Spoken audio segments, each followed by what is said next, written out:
ഈ ഒരു റിപ്പോർട്ട് മലപ്പുറം ജില്ലാ കളക്ടറിന് സമർപ്പിക്കാനാണ് നമ്മൾ ഉദ്ദേശിക്കുന്നത്. ഒരുപാട് വർഷമായിട്ട് നമ്മളിതിൽ ആക്ടിവിറ്റി ചെയ്യുന്നുണ്ട്. അതിൻ്റെ പുറമെ മലപ്പുറം ജില്ലാ കളക്ടറുമായിട്ട് സംസാരിക്കുന്ന സമയത്ത് അവിടെയുള്ള പ്രശ്നങ്ങൾ നമ്മൾ പറഞ്ഞിരുന്നു. അതിൻ്റെ അടിസ്ഥാനത്തിൽ 2024 ജൂലൈ 17 അവിടെ പ്ലാസ്റ്റിക് ചെക്ക് പോസ്റ്റ് സംവിധാനം നിലവിൽ വന്നിരുന്നു. പക്ഷേ ജില്ലാ കളക്ടർക്ക് എല്ലാ സമയത്തും അവിടെ വന്നു നോക്കുക എന്ന് പറയുന്നത് പോസിബിളായിട്ടുള്ള കാര്യമല്ല.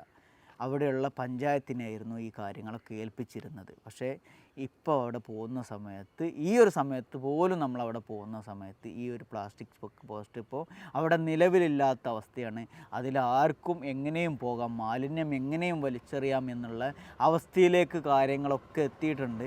കൃത്യമായിട്ടുള്ള പോലീസിങ്, ഫോറസ്റ്റിങ്, ആരോഗ്യവകുപ്പ് തുടങ്ങിയിട്ടുള്ള അല്ലെങ്കിൽ പഞ്ചായത്ത് പോലെയുള്ള സംവിധാനങ്ങളൊക്കെ ഇതൊക്കെ ചെക്ക് ചെയ്യാനുള്ള നടപടി ഇനിയെങ്കിലും നിങ്ങളെടുക്കണം. അതിലൂടെ യാത്ര ചെയ്യുന്ന ആളുകളെ നിങ്ങൾ ഓരോരുത്തരെയും കൃത്യമായിട്ട് ചെക്ക് ചെയ്യുന്ന സമയത്ത് മാത്രമാണ് ഇതിനൊരു പരിഹാരം ഉണ്ടാവുകയുള്ളൂ. എല്ലാവരുടെയും വെള്ളത്തിൻ്റെ ഇഷ്യൂ ആണ് ഇത് എന്നുള്ളത് നിങ്ങൾ ഓരോരുത്തരും മനസ്സിലാക്കണം. ദയവ് വിചാരിച്ച് നിങ്ങൾ അവിടെ ഒന്നും എവിടെയും മാലിന്യം വലിച്ചെറിയല്ലേ. നമ്മളൊക്കെ കുടിവെള്ളം ഇപ്പോൾ കക്കൂസ് മാലിന്യങ്ങൾ കൊണ്ട് നിറഞ്ഞിരിക്കുന്ന കാഴ്ചയാണ് കാണുന്നത്.